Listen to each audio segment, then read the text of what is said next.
Scream 7 is out. This is going to be full-on spoiler review, so beware.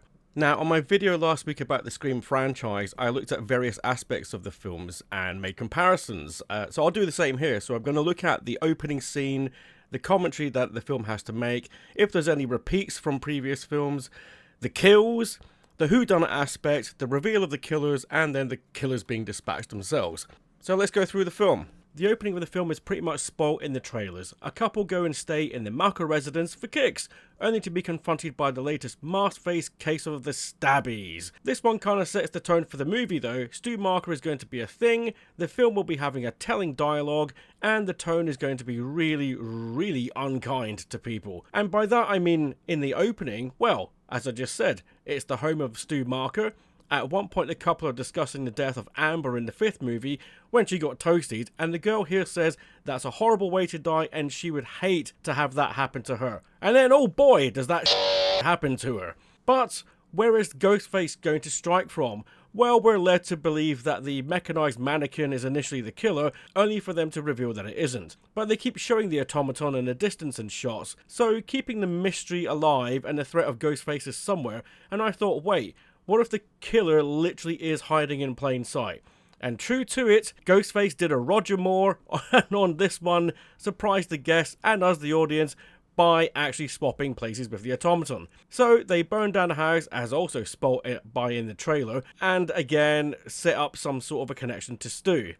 So that's the opening sequence, and for all intents and purposes, it's pretty good. They're not doing anything brand new here. A lot of it was spoiled in the trailer, but that aside, because you're going to watch a film again if you like it, the opening is fine. I think it is definitely one of the strongest scenes in the film, and it was done very effectively. The problem with the opening is that it, as we'll see when we get to the end, it had little to no effect on the rest of the film, the actual narrative itself. That's the biggest letdown about it. But let's continue. Meanwhile, Sydney Evans, nee Prescott, is living in Pine Grove, Indiana. She's married to local police chief Mark Evans, played by a very likeable Joel McHale, and has a teenage daughter named Tatum, named after her deceased best friend from the first film, played by Isobel May. We are first introduced to the daughter before Sydney, but in a similar way to Sydney from the first film. She's in her bedroom, and her boyfriend surprises her at her bedroom window and sneaks in, all but repeating the dialogue from the first film. It's too on the nose to ever have him be a suspect, and believe me, the film tries again later on. But here, the biggest red flag is the cheap antics and the poor dialogue. So this is one of those repeats that I was talking about in my previous video, where you get something that's just done again for the sake of it, and it doesn't have any charm to it at all. It just feels a bit naff.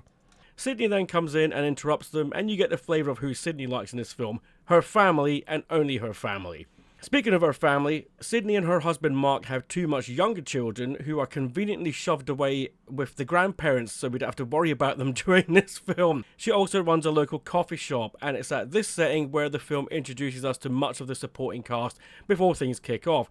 There's a bunch of teenagers, boys and girls, and a few lurking adults, including one creepy staring guy, co-workers, and the lady next door neighbour and her son. Out of the blue, Sydney gets the Ghostface call. She then tells them to stop hiding and show themselves, so Ghostface hangs up and calls back on video, and dun dun dun, it is Stu Macher.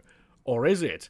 And he's outside the school about to pay her daughter a visit. Two of the teenagers get killed, including the character played by McKenna Grace, so there goes my prime suspect theory on that one. The only suspect thing about her is why she's even in this film. She literally has an introduction scene, then one scene setting up the theatre that she's in, and then her death scene inside that theatre. She is out, and it really is bloody good too. The film really earns its rating on that one. Sydney shows up, armed and loaded, and, well, pretty much just opens up on the Ghostface, who then flees.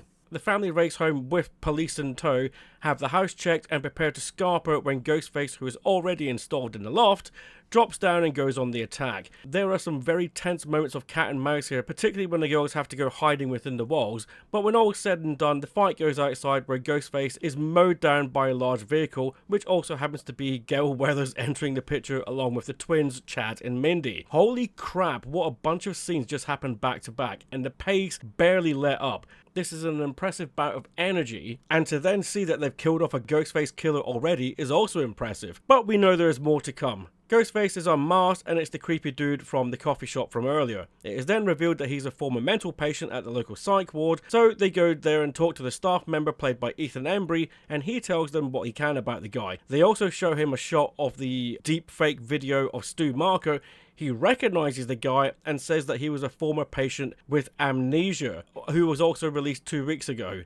So it looks like Stu may well be alive after all. An investigation points this way when they find out that medical records were lost or destroyed pertaining to his death or his body after the first film.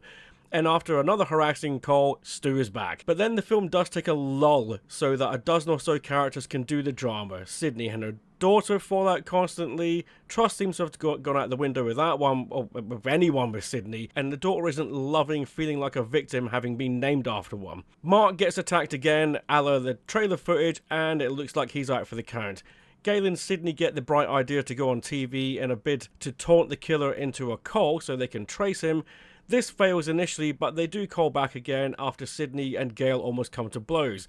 This time the killer is camped outside the bar where all the teens have decided to go for the evening, and it's here where the film enters its proper elongated end sequence like the previous films do. Sadly, the Meek twins also have crashed the bar party, and this gives Mindy her excuse to do her overacting spiel. Even Chad has to tell her to shut the f*** up on this one. It's a shame this time, as Savoy Brown enters the film very well. She has a hunger for TV and being a presenter, and I don't know what she's done with her hair, but she looks great. She's eyeing up becoming the new Gale Weathers, and seeing that energy makes sense and it's played well. The moment when it comes to suspects and accusing people and talking meta, it all goes out the window and we're back to striding and arm waving and ugh. So we have that repeat then there of Mindy doing her thing, and the problem is that it really is starting to come off as mean-spirited towards the supporting characters, because she is often pointing the finger at the wrong person, and quite often that wrong person then ends up dead.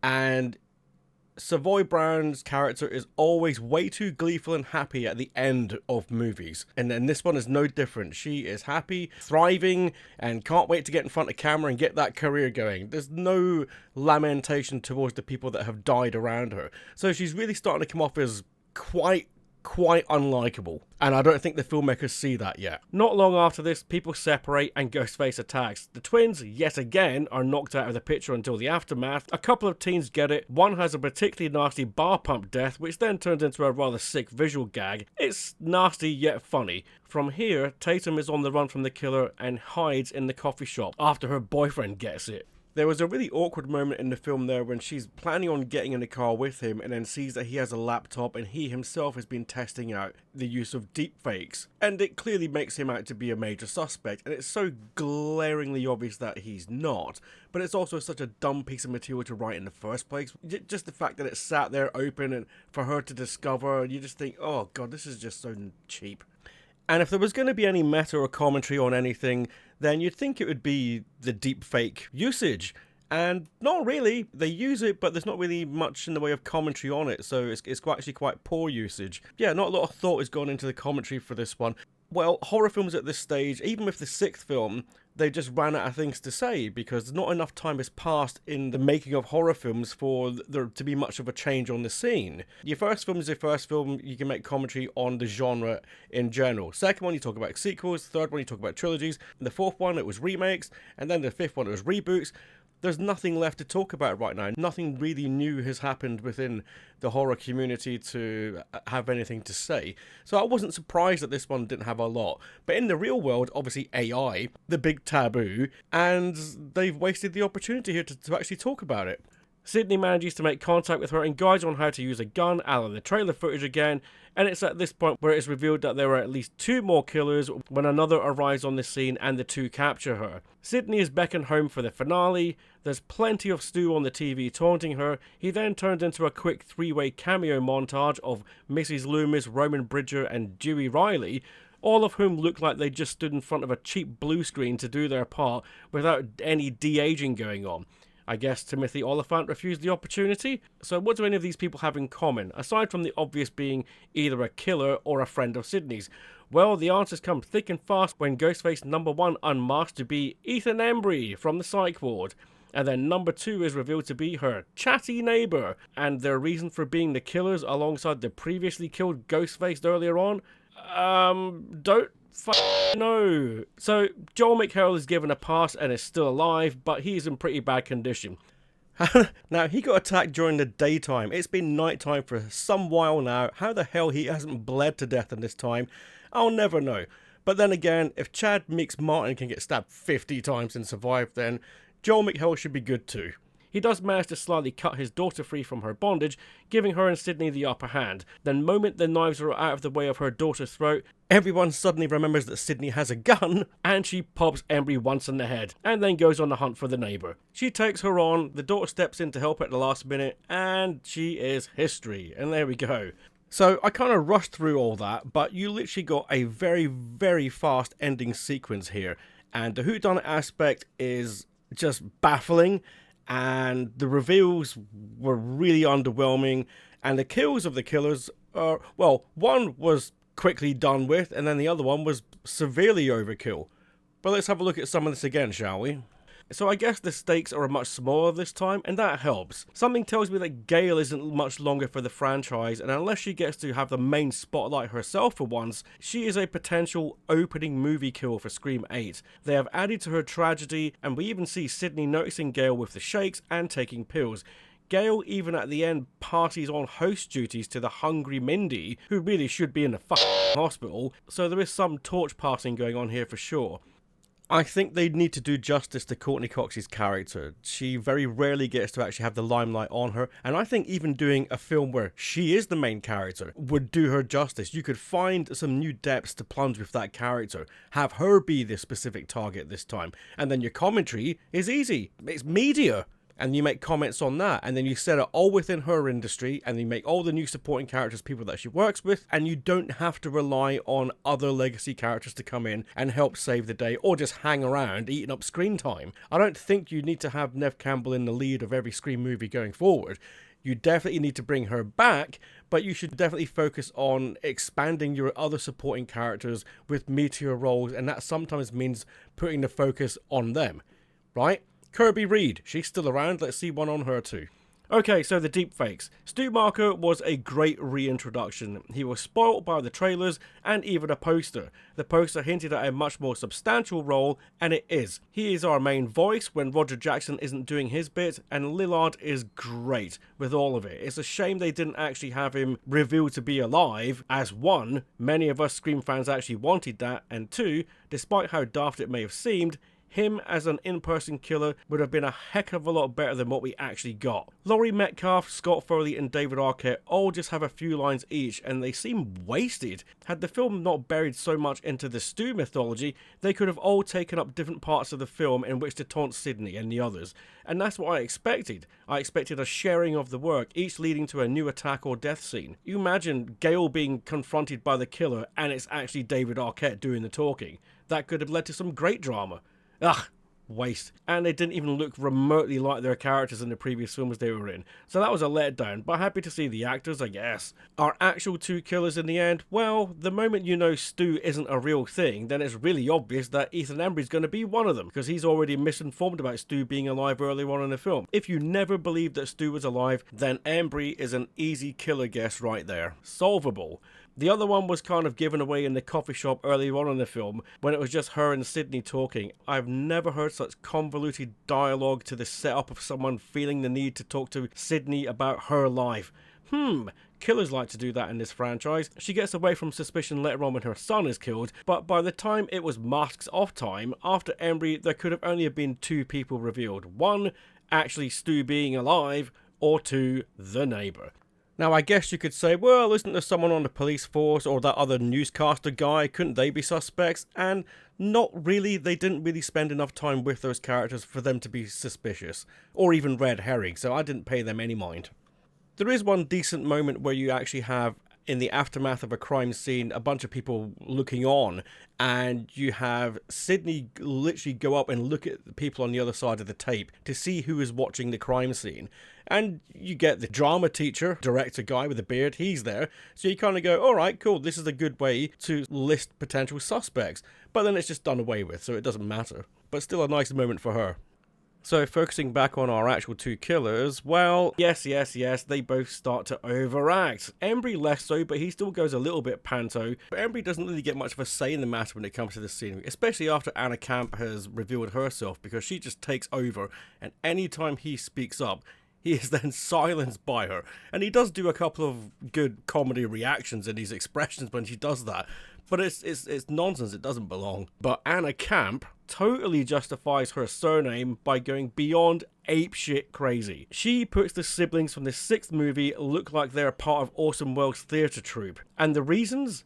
Embry doesn't seem to have one. He merely states that he studied AI and that's how he created Stu. The neighbour read Sydney's book, the one she was touring throughout the film Scream 4.